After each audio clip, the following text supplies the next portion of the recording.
E aí galera, tudo bom? Estamos aqui agora para encerrar esse assunto aí de dinâmica, falando sobre as outras duas principais forças que a gente precisa ver e entender.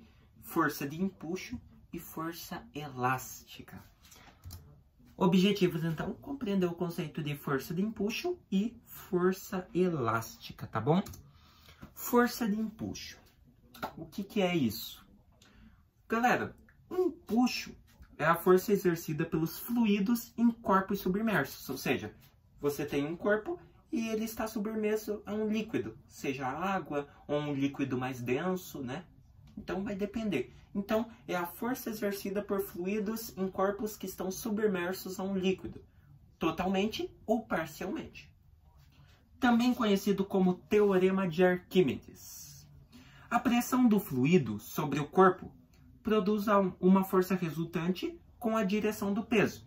Então, a pressão que o fluido faz sobre esse corpo submerso vai produzir uma força resultante com a direção do peso, mas com o sentido contrário, de baixo para cima. Beleza? Então, o empuxo ele é calculado com aquela fórmula ali, ó, Teorema de Arquímedes, tá? E é igual a dF, VFG. O que é o E? O módulo do empuxo medido em newtons, né? Força de empuxo. O dF é a densidade do fluido medida em quilograma por metro cúbico. VF é o volume do fluido deslocado, né? Medido em metro cúbico. E o G é a aceleração da gravidade em qual planeta ou em qual terra, né? Esse fluido está. No caso, metro por segundo ao quadrado, tá bom? Exercício-chave. Então, olha só, vamos utilizar essa fórmula para vocês verem como é muito facinho. Um corpo tem a forma de um paralelepípedo com um volume de 2 metros cúbicos e foi totalmente imerso em um líquido com densidade de 900 kg por metros cúbicos. Considerando a aceleração da gravidade 9,81 metro por segundo ao quadrado, calcule a intensidade da força de empuxo que age sobre o corpo. Então, galerinha, bora lá. Qual que é a fórmula? Força de empuxo é igual densidade do fluido vezes volume do fluido, né? Vezes gravidade. Bora lá. Então, empuxo é o que nós queremos descobrir. Igualamos com. Qual que é a densidade do fluido? 900 kg por metros cúbicos. Então, no lugar do DF, coloco 900 vezes o volume do fluido. O fluido tem um volume de 2 metros cúbicos. Então, nós teríamos no lugar do volume 2. E vezes qual que é a gravidade da Terra nesse exercício? Eles deixaram no normalzinha mesmo, né? 9,81 metros por segundo ao quadrado. Agora, nós teríamos as matemáticas. Empuxo vai ser igual 900 vezes 2, 1.800. E multiplicando 1.800 por 9,81, que é a gravidade, vai estar ali, ó, vai te dar 17.640 newtons de força. Então, esse é o empuxo que age sobre esse corpo submerso totalmente nesse líquido. Beleza? Aqui foi um exercício básico, que não falei, era só você pegar os dados e separar, colocar na fórmula, mas tem exercícios que vai exigir conversão de unidades também, né? Às vezes a densidade não pode estar em quilogramas por metros cúbicos, ou o caso que mais acontece, o volume não estar em metros cúbicos, né? Às vezes eles te dão centímetros cúbicos, daí você tem que transformar para metros, entendeu?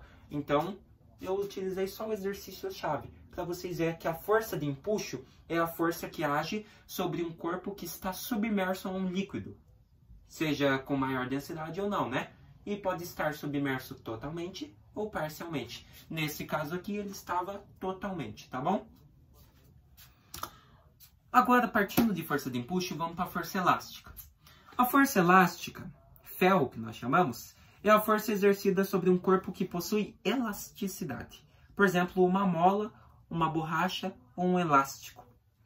Essa força determina, portanto, a deformação desse corpo, quando ele se estica ou se comprime. Isso dependerá da direção da força aplicada, tá? Então, a força elástica, ela parte a partir da deformação de um corpo com propriedades elásticas. Ou seja, no caso, uma mola, um elástico, uma borracha, tá? Qual que é a fórmula que nós utilizamos para a força elástica? Nós utilizamos a fórmula da lei de Robert Hooke, tá? Que é esta seguinte fórmula que eu vou colocar aqui no quadro para vocês. Força elástica é igual Kx. Força elástica medida em newtons. O que é aquele K? O K é a constante elástica. A constante elástica é medida em newtons por metros.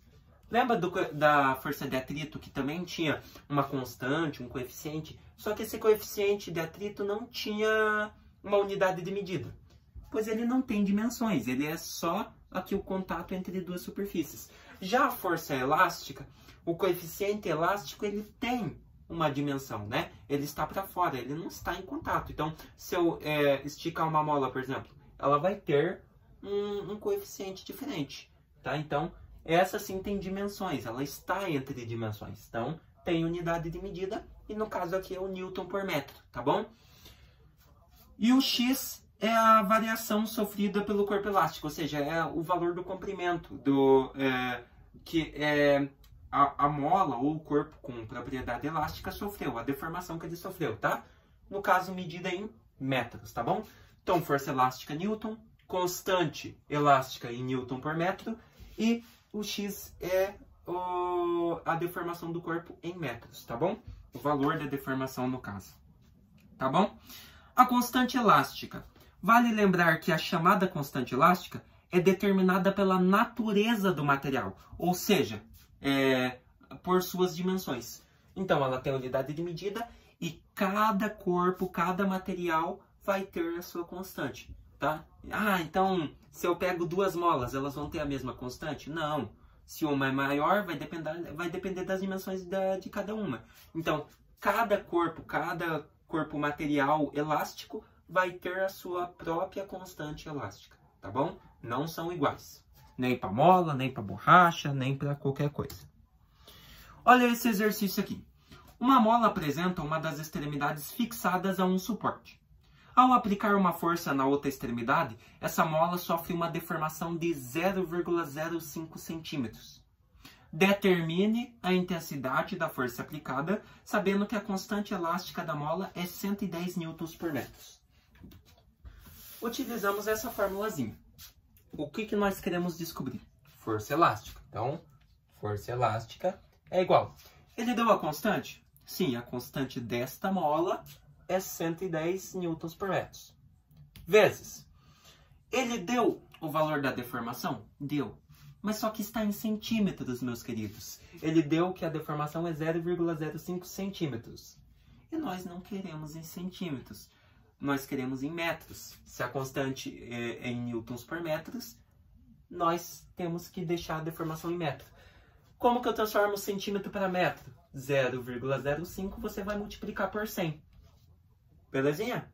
0,05 por 100 vai te dar 5. Beleza? A vírgula anda e some os zeros. Então fica 5. Então, logo, a constante, o valor da deformação x, seria 5 metros. Agora, multiplicando, muito fácil. Força elástica é 110 vezes 5, 550 newtons de força. Então, exercício básico, tá? Utilizamos a fórmula. A única coisa que nós teve que fazer é passar a deformação que estava em centímetros para metros. Então, temos uma força elástica de 550 newtons. E esse outro aqui, ó. Determine a variação de uma mola que possui uma força de 30 newtons e a sua constante é 300 newtons por metro. Vamos utilizar a mesma fórmula, só que nessa agora é o seguinte. Nessa, nós queremos descobrir o X, a deformação da mola. Então, nós temos a força? Temos 30 newtons, que é igual. Temos a constante elástica? Temos 300 newtons por metro. Falta o X, que é o que nós queremos descobrir. Para isso, nós iremos utilizar a equação, né? X vai ser igual. O 30 a gente repete, e esse 300 que estava multiplicando o X aqui, passa a dividir no 30. Corta os zeros aqui, vai ficar 3 dividido por 30. Teríamos uma deformação X de 0,1 metros. Esse exercício aqui eles colocaram só para complementar e para vocês relembrarem a equaçãozinha, né, galera? Matemática básica, tá? Então, nesse aqui era bem fácil também. A única coisa que nós tínhamos que descobrir era fazer a equação e descobrir o x, que é em metros, que é a deformação desta mola. Vocês observam mais uma vez que a mola, que ambas as molas têm constantes diferentes. Então, é aquilo que eu falei. Cada corpo, cada material elástico vai ter a sua própria constante. Mas para nós encerrarmos, afinal, nós aprendemos a fórmula aqui. Mas o que diz a lei de Hooke? Então, olha só. A lei de Hooke estabelece que quando uma mola é deformada por uma força externa, uma força elástica restauradora passa a ser exercida na mesma direção, mas no sentido oposto à força externa. Então, eu estou com uma mola ali, ó, que nem ele está apertando. Ela sofreu uma deformação. Eu apertei esta mola. A força elástica restauradora vai restaurar a mola na mesma direção. Então, se eu apertei ela horizontalmente, ela vai voltar horizontalmente, mas o sentido é o oposto, tá? Então, se eu apertei ela aqui, ó, apertei ela horizontalmente, ela vai voltar horizontalmente, mas o sentido é o oposto, porque eu apertei ela para baixo e ela irá voltar para cima. Então, você observa que a direção é a mesma, mas o sentido é o oposto, tá? Então, horizontal, volta horizontal. Mas agora, na parte de sentido, eu apertei ela para baixo, ela volta para cima. Ou se eu virar a mola, ela está assim, ó. Eu apertei ela aqui, ó, para a direita, ela vai voltar para a esquerda. Então, a força vai voltar na mesma direção, mas no sentido oposto, tá bom? E daí que ele fez as ligações e surgiu esta fórmula da força elástica, tá bom? É basicamente isso, galerinha. O que nós vimos? Conceituamos a força de empuxo, força que age sobre corpos submersos. Conceituamos a força elástica e a lei de Robert Hooke. Belezinha? Galerinha, na próxima aula nós vamos começar a ver energia. Vamos ver as principais energias também. E depois de energia nós vamos para outro assunto, já que é calor, calorimetria. Então, vamos sair de dinâmica e cinemática, tá bom? Espero que vocês tenham gostado, entendido esses tipos de forças que nós vimos. Existem, claro, que outros tipos de força, mas você pode ver elas em química ou em algum momento com o seu professor, tá bom? Aqui nós vimos as principais. Espero que vocês tenham entendido e gostado. Se vemos na nossa próxima aula falando sobre energias e seus tipos. Até mais!